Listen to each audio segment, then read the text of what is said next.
Assalamualaikum warahmatullahi wabarakatuh. Perkenalkan, saya Putri Pratiwi, kelas B4 Crossing tahun 2023, Fakultas Ilmu Pendidikan, Prodi Pendidikan Guru Sekolah Dasar IKIP Siliwangi Cimahi. Pada kesempatan ini, saya akan memaparkan hasil penelitian skripsi saya dengan judul penggunaan model problem based learning untuk meningkatkan kemampuan numerasi siswa pada pembelajaran matematika kelas 2 sekolah dasar.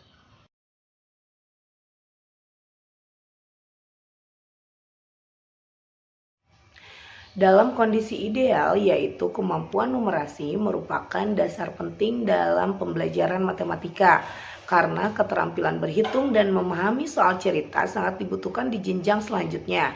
Namun, hasil observasi kondisi nyata di lapangan menunjukkan bahwa siswa kelas 2 masih mengalami kesulitan, terutama saat menghadapi soal cerita. Hal ini salah satunya disebabkan karena metode pembelajaran yang masih didominasi ceramah, sehingga siswa cenderung pasif. Oleh karena itu, saya mencoba menggunakan model problem based learning atau PBL. Model ini menghadirkan masalah nyata dalam proses belajar sehingga siswa lebih aktif, kritis, serta terlatih untuk bekerja sama. Rumusan masalah penelitian ini ada 3. Pertama, bagaimana efektivitas penerapan PBL terhadap peningkatan kemampuan numerasi siswa. Kedua, bagaimana proses penerapan PBL di kelas 2 sekolah dasar, apakah sesuai dengan langkah-langkah model yang seharusnya. Dan yang ketiga adalah kendala apa saja yang dihadapi guru maupun siswa dalam menerapkan model ini. Nah, rumusan masalah ini menjadi dasar arah penelitian saya.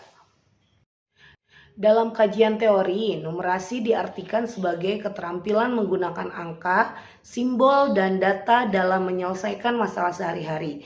Sedangkan PBL adalah pembelajaran yang berpusat pada siswa dengan menghadirkan masalah nyata sebagai titik awal pembelajaran.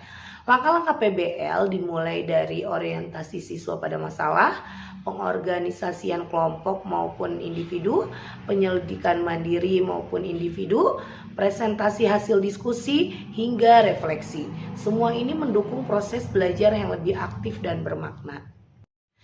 Grand teori penelitian ini adalah konstruktivisme. Teori ini menekankan bahwa pengetahuan dibangun oleh siswa melalui pengalaman belajar, bukan sekedar diberikan oleh guru. Oleh karena itu, saya menggunakan model problem based learning yang sesuai dengan konstruktivisme, di mana siswa dilibatkan secara aktif dalam memecahkan masalah nyata.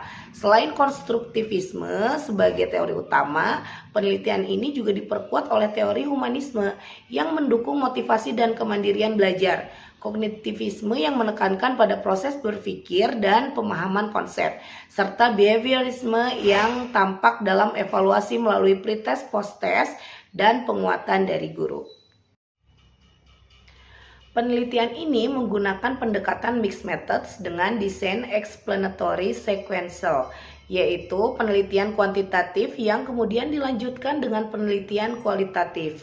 Pada tahap kuantitatif digunakan desain one group pretest post-test untuk melihat peningkatan kemampuan numerasi. Selain itu, tahap kualitatif dilakukan melalui observasi, angket, dan wawancara guna memperkuat hasil kuantitatif. Subjek penelitian adalah 30 siswa kelas 2 SDN Abdi Negara. Instrumen penelitian terdiri dari 4 jenis. Pertama, tes uraian berupa 5 soal yang diberikan pada saat pretest dan post-test. Kedua, lembar observasi untuk menilai proses pelaksanaan PBL di kelas. Ketiga, angket untuk mengetahui respon siswa maupun guru terhadap model pembelajaran ini. Dan yang keempat, wawancara untuk menggali lebih dalam kendala yang dihadapi dalam penerapan PBL.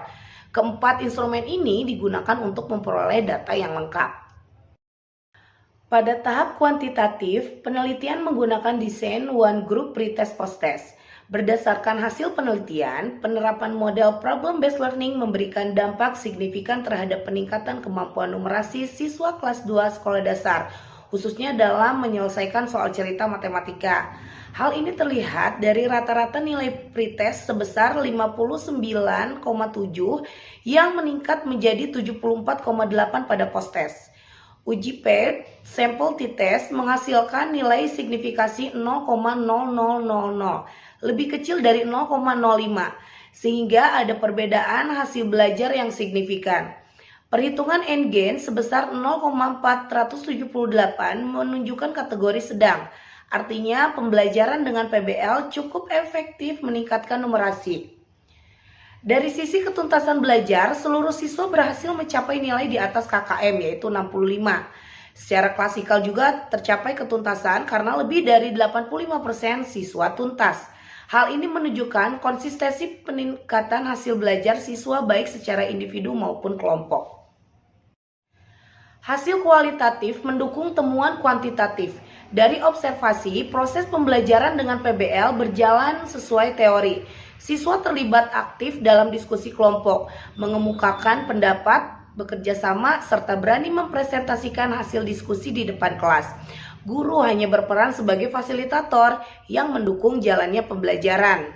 Namun, terdapat beberapa kendala. Pertama, keterbatasan waktu yang membuat beberapa tahap PBL harus dipadatkan. Yang keduanya, siswa pada awalnya masih canggung untuk bekerja sama dalam kelompok. Yang ketiga, guru memerlukan persiapan lebih matang dalam menyusun LKPD dan media pembelajaran konstekstual.